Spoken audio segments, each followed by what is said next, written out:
আসসালামু আলাইকুম। রাফিয়াজ daily info YouTube চ্যানেলে আপনাদের স্বাগতম। আপনারা সবাই কেমন আছেন?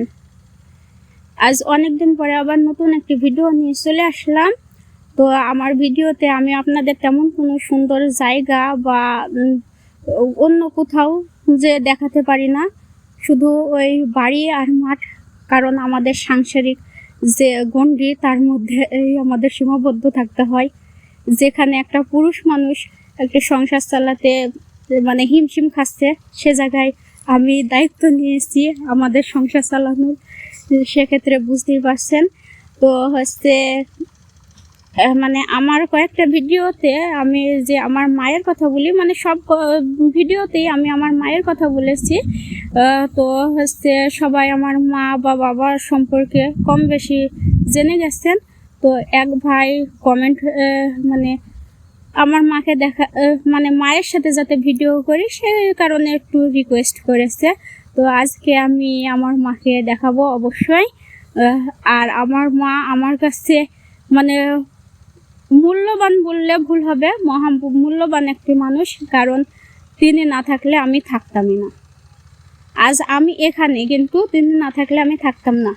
কারণ আমি আমার চারিপাশে অনেক জায়গায় দেখেছি, বা আমি স্কুল কলেজে যেহেতু পড়েছি, বিভিন্ন জায়গায় গিয়েছি। তো দেখেছি যে হচ্ছে সন্তান রেখে যদি বাবা আরেকটি সংসার বাঁধে, তাহলে সেই সন্তান রেখে মাও যায় আরেকটি সংসার বাঁধে।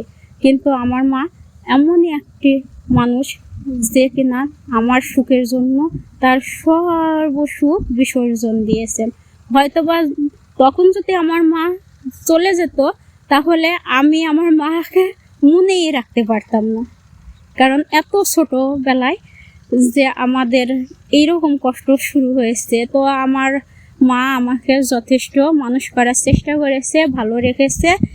তো আমার মা তো তুলনায় হয় না আমার জীবনে। আমার মায়ের যে ভূমিকা, সেটা যদি আমি তুলনা করতে যাই কোনো কিছুর সাথে, সেটা আমার ভুল হবে। তো আজকে আমি আমার মাকে দেখাবো।